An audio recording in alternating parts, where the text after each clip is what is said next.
Les frontières terrestres fermées pour cause de pandémie à coronavirus seront ouvertes à partir du 1er janvier, comme annoncé. Mais pas question de baisser la garde face à la Covid-19. C'est ce message qui est porté aux populations et traduit dans cette remise d'équipement.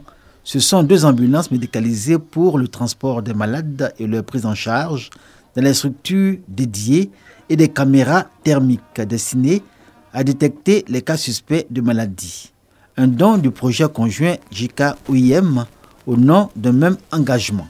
Améliorer la facilitation de la mobilité transfrontalière et renforcer les capacités de santé publique au point d'entrée des corridors Abidjan-Lagos et Abidjan-Ouagadougou, que sont respectivement les postes frontières de Noé et l'Alé-Rabat. Le matériel fourni correspond bien aux besoins des frontières de la Côte d'Ivoire. On ne peut que féliciter le gouvernement. Je voudrais exhorter les agents et les utilisateurs des points d'entrée de Noé et de l'Alé-Rabat à une utilisation consciencieuse des équipements fournis par HLE Durabilité. La JICA, agence japonaise de coopération internationale, et l'OIM, agence internationale des migrations, collabore avec le ministère de la Santé, de l'Hygiène publique et de la couverture maladie universelle depuis août 2021 dans le cadre du plan de riposte sanitaire mis en œuvre par le gouvernement de Côte d'Ivoire suite à l'émergence de la pandémie à Covid-19. L'équipement reçu du projet JICA-OIM va contribuer de manière significative à freiner la propagation des maladies transmissibles dont la Covid-19. Un appui technique sera fourni aux services en charge de la santé à Noé et l'Alé-Rabat sous diverses formes, spécifiquement pour la mise à jour de procédures opérationnelles standardisées dans le cadre de la surveillance des maladies à potentiel épidémique, la formation et la sensibilisation sur une bonne utilisation des équipements fournis et les bonnes pratiques en termes de prévention des épidémies. Ce don aujourd'hui permet de nous préparer et de renforcer nos capacités pour que nous puissions donc non seulement atténuer les effets de la Covid, mais il va falloir donc se préparer à ouvrir les frontières et je pense que les frontières vont beaucoup contribuer donc à la croissance économique. Les équipements réceptionnés par le ministère de la Santé ont été remis à l'Institut national d'hygiène publique et à répartir entre les villes de Noé, point d'entrée au Ghana, et l'Alé-Rabat, point d'entrée au Burkina Faso, avec le souhait que ces équipements soient utilisés avec efficience en vue de la réouverture de ces frontières au mouvement des personnes.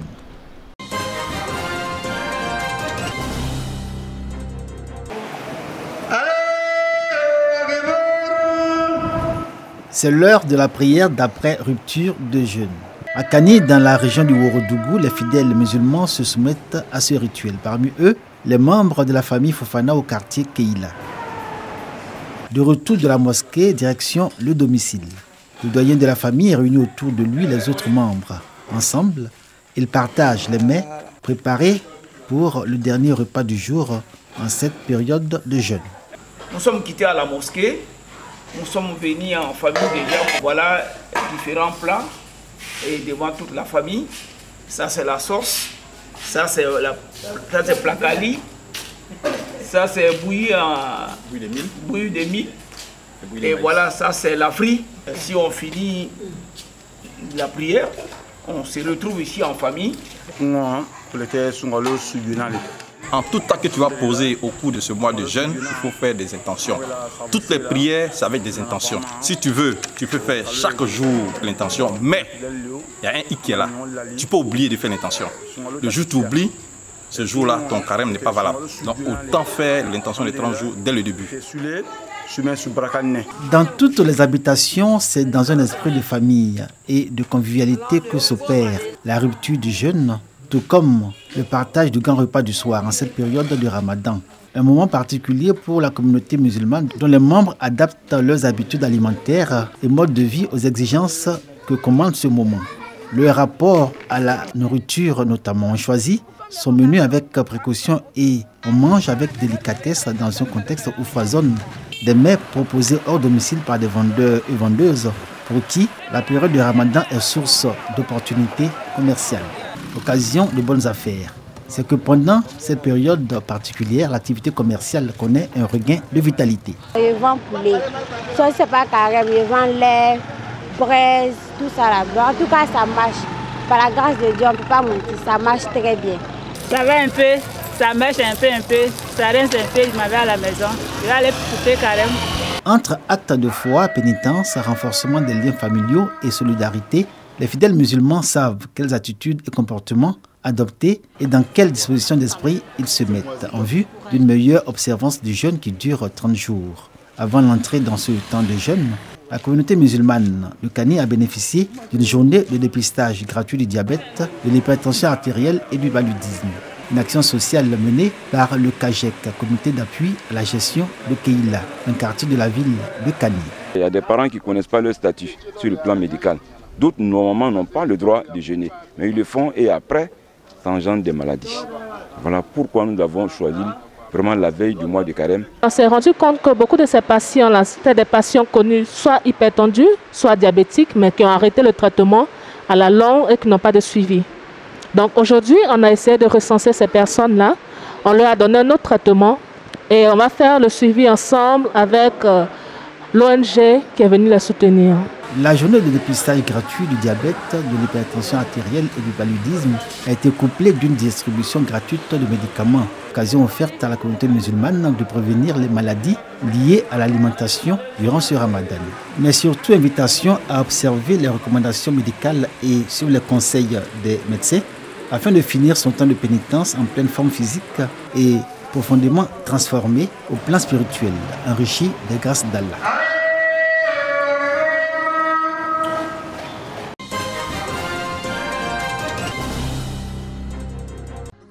Revaloriser et pérenniser les us et coutumes des Agba, sous-groupe du peuple baoulé, issu du centre de la Côte d'Ivoire. Les jeunes du village de Didakayabo, dans le département de Bokanda, région d'Unzi, en font un credo. Ils veulent institutionnaliser le festival Eyaga, signifiant notre héritage en langue locale. Et la deuxième édition, c'est pour bientôt. Eyaga Festival vient promouvoir les us et coutumes. Au-delà de l'aspect festif, nous avons des études que nous menons à travers un comité de suivi et de gestion et de management pour pouvoir aider nos parents artistes et artisans à pouvoir jouir de leur du labeur. Cette seconde édition de Eyaga Festival se veut régional avec la participation de 5 villages par sous-préfecture de département de la région d'Unzi. En toile de fond, ce qu'il y a de précieux mais surtout d'original, par exemple cette danse, le Sikedi, en voie de disparition exécutée ici par cette fillette. Il y a aussi l'esthétique et les jeux ancestraux, sans oublier l'accent mis sur la cohésion sociale. Le projet est soutenu par tutelle et parrain. Tout ce que nous avons hérité de nos parents, de nos aïeux, que nous devons valoriser et qui sont d'ailleurs source de curiosité et qui deviennent des produits d'appel. Et dès que nous avons des personnes intéressées qui viennent, ça développe autour de ces produits-là le tourisme culturel et qui, à son tour, va générer des ressources au bonheur des populations locales. Nous pensons que c'est déjà un départ. Le festival en lui-même est une plateforme qui dévoile ces éléments et ces biens culturels. Voilà pourquoi nous nous encourageons. Pour nous, fils de Didakayabo, c'est une très bonne chose que le commissaire général ait pris l'initiative d'organiser ce festival pour revaloriser nos us et coutumes qui avaient tendance à disparaître. C'est un honneur d'être là pour appuyer ce que notre frère fait.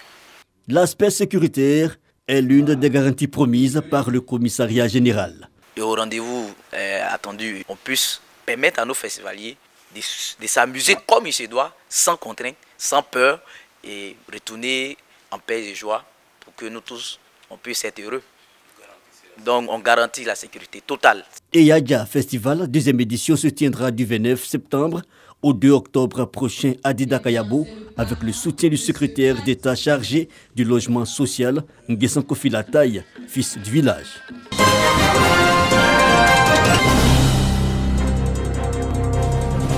Parade de jeunes dans les rues de Bagrou, un village de la sous-préfecture de Doumangbe, dans la région du Haut-Sassandra. signe annonciateur d'une grande célébration. Puis la prestation des anciens sur la place publique du village, suivie du retour à la forêt sacrée. Ils y retournent pour faire sortir ceux qui sont à l'honneur, les initiés de la 12e promotion de la danse panthère. 6 mois de formation initiatique à la vie en société, formation spirituelle et à la gestion de la famille. Un tremplin pour accéder à la maturité civile selon la tradition Nyambois, peuple du centre-ouest de la Côte d'Ivoire. Désormais, ils deviennent des hommes. Ils sont plus des enfants. Et quand on n'est plus enfant, on sait ce qui nous attend.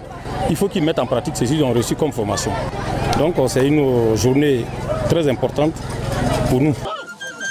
Au rythme endiablé de la panthère, suivi de ses enfants, les 39 nouveaux initiés reconnaissables par le morceau de pagne au fessier tenu chacun par un parrain, à savoir un ancien, font leur apparition devant toute l'assemblée. Ce sont des cris, des rugissements et des transes sous le regard des villageois et des touristes.